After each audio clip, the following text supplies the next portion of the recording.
We watched tonight the Dallas Cowboys escape by the skin of their teeth against the New York Giants, 20-15. The Giants covering the number by a half point. Yeah, that Brandon Aubrey miss. If you got the Giants at 5.5, for anybody that thinks, what is Vegas? No, Vegas really knows. Brandon Aubrey missing Mike's favorite player, the best Cowboy on the team. 100%. I stand by it. Misses a field goal that would have covered the spread for the Cowboys. Instead, the Giants take over late. They have 29 seconds to get downfield. Daniel Jones gets picked off. Cowboys win the game by the final of 20-15. Yeah, I mean, Steve jinxed him by bringing up the 16 for 16 stat of 50 plus. I don't see anything that could go wrong now. And he hit one from 60 earlier. I know, but eventually you're going to miss one. But it goes back to the same thing. If you're relying on your kicker to go 100% in the NFL, you're a fool. And that's what the Cowboys are going to need to do, not to steal your thunder on the hot takery that we move forward with. So let's deal with the Cowboys first, because there's a crazy Giants hot take that it's just... It baffles me that this is the case, but after seeing it happen time and time again tonight, I can't see any other reason. But if you are the Cowboys, this is the best way to come off of this game, is that you're glad for the win because you have had 2 weeks of what the hell is going on, right? You get thumped by the Saints. You get thumped by the Ravens. You come back to make it close near the end, but it was a 28-6 game, and the Ravens have trouble closing games, and you lose that game. You needed the win tonight. It was good that it was a short week because they're able to come back and play right away. It was the best thing for the Cowboys. Let's get back and play as soon as we can. However, coming off this game, I don't feel any better about them being a great team or being elite or even being a playoff team. This was a Dallas Cowboys squad that allowed Daniel Jones, who couldn't throw the ball deep, to go 29 out of 40 for 281 and drive the Giants down the field basically every time they had the football. 5 field. Now, they defense, hey, bend but don't break. They forced the Giants to kick field goals, but there were some drops. There were some plays that had Daniel Jones been able to throw the ball at more than 25 yards, could have wound up being touchdowns. The Cowboys escaped in this one. And it's one thing to say, okay, the Saints weren't expecting. They're better than people thought. Well, Lamar Jackson's really good. I told you Lamar Jackson's going to run all over them. They were 0-2 going into the game. It's quite a third thing to say, hey, we almost lost to the Giants. After what they've been able to do to Daniel Jones and the Giants throughout his career, how bad Daniel Jones is in primetime games, and the Cowboys squeaked it out. Right? Like, they squeaked out a win, and my biggest concern is not the offense. It's not that they can't really run the football that well, because they did run the ball okay tonight. The offense, will it be okay enough? Yeah, in theory it would be, because, Dak and CeeDee Lamb have a great connection. Ferguson caught a bunch of passes tonight, which was great. But this Cowboys defense is just not good. It's just not good. It just stinks. And Micah Parsons left the game with an injury. You have no idea what that's going to wind up being in the coming days. They do have 10 days off before their next game, but they allowed a Giants team that couldn't run the football at all. 24 carries for 26 yards. The Giants could do nothing close to the line of scrimmage, and still Daniel Jones is able to dink and dunk his way down the field, and guys are wide open. And it's not like they have a bunch of guys on that team that, boy, you pick your poison, who do you cover? Malik Neighbors is terrific, right? He caught 12 passes tonight. That's Malik Neighbors. But Wan'Dale Robinson, who's been just a guy, catches 11 passes tonight. How is he He's never been uncoverable since he came into the league, right? Darius Slayton caught 3 passes for 60 yards. Like, this Dallas Cowboys team had a Giants offense that couldn't run the ball and couldn't throw the ball deep, and still they almost pulled off the win, and they had 300 yards of offense, 277 through the air.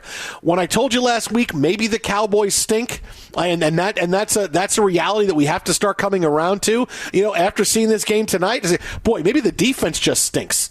Maybe the defense just stinks, and what was a great unit a couple of years ago now nearly is not, because this is 4 weeks of evidence where you have to look back and go, wow, you got work by Derek Carr, Lamar Jackson, and Daniel Jones. In the 3 tiers of defensive quarterbacks in the NFL, you got worked by a great one, a guy in the middle, and a guy at the bottom, right? So what are you going to say? Like, oh, we can stop this guy. You got worked by a great quarterback, a quarterback in the middle, and a quarterback at the bottom. Like, well, I don't know who you're going to stop. Who are you going to stop? How are you going to make things get better if you're the Dallas Cowboys? Yeah, first things first, Micah Parsons' x-ray is negative. He'll have an MRI tomorrow, limping around the locker room telling everybody he was going to be good.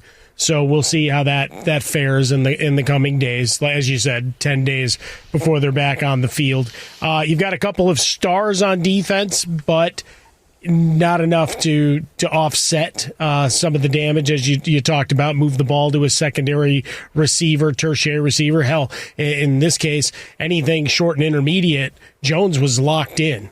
And that's the curiosity, right? On deep balls, how comfortable is he trying to uncork it? Does he trust himself to just wing it down?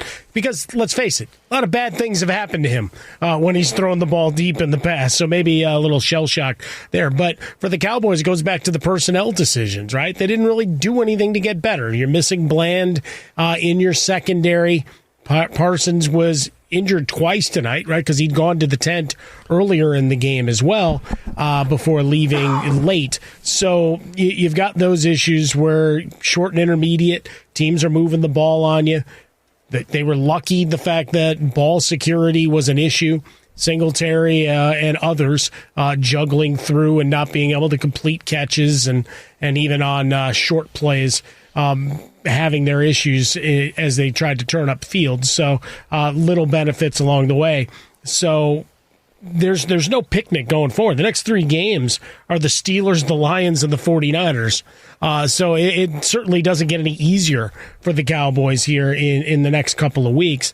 Offensively, Ferguson was a guy we highlighted before the season came in. He's your number 2 receiver, right? And beside the big play, the explosive play, the 55-yard touchdown pass to CeeDee Lamb, fairly pedestrian night. The running numbers look better because you're able to grind some clock and whatever down the stretch. And I know he missed a field goal, but it looks like right now you're calling plays to just get yourself in position for a 50-yard field goal. I don't know against better teams that's going to give you enough points to get in the winner's circle. And that's the thing that concerns me, right? Last week, frantic mode, Baltimore chains up coverages, and we've seen them fail to close out games before. But in this one, you're in a struggle. You had the 2 touchdowns. That's great from Dak, one on the swing pass, the other on the big play to CeeDee Lamb. But otherwise, week in, week out, you're relying on your field goal kicker. And I don't know that your defense is good enough to make that hold up. Yeah, I mean, it's the offense. Look, I feel like I'm doing my Chris Broussard impression. Look, the Warriors are. Look, I get it. Look, that's Fox Sports Radio alumni, Chris Broussard. I think he could sue you. Yeah. No. Did. Fox Sports 1 star, Chris Broussard. Fox Sports 1 star. The Cowboys are a team. And now this is 4 weeks of, okay, what do we have going on here? Where they fall under the category of, hey, they're a tricky team and watch out getting involved in a shootout with them. Like that's who the Cowboys are. The Cowboys aren't an elite team. They're not a team that you have, boy, they're coming in here. How are we going to stop them? No, they're a team that through 4 weeks you say, hey, you can move the ball on them defensively, 100%. You can move the ball. You can do whatever you want to. As I've said, top of the league quarterback, middle of the pack quarterback, bottom of the league quarterback, all have moved the football on. You can move, but just watch Dak and CeeDee. Right? Because if you let them get too comfortable and too much pitch and catch, you'll find yourself in a back and forth battle, and they're going to be difficult. When you're a good team and you're playing the Cowboys, that's how you're going to approach this. And this is not a hey, we're fighting for the Cowboys. No, the Cowboys are a team that you don't expect to be in the playoffs. They're kind of a tricky game, and you just have to make sure that you have everything buttoned down and you don't let CeeDee Lamb take advantage of you, because the Cowboys can't run the ball at all. We talked about them defensively, but they can put some points on the board with Dak and CeeDee.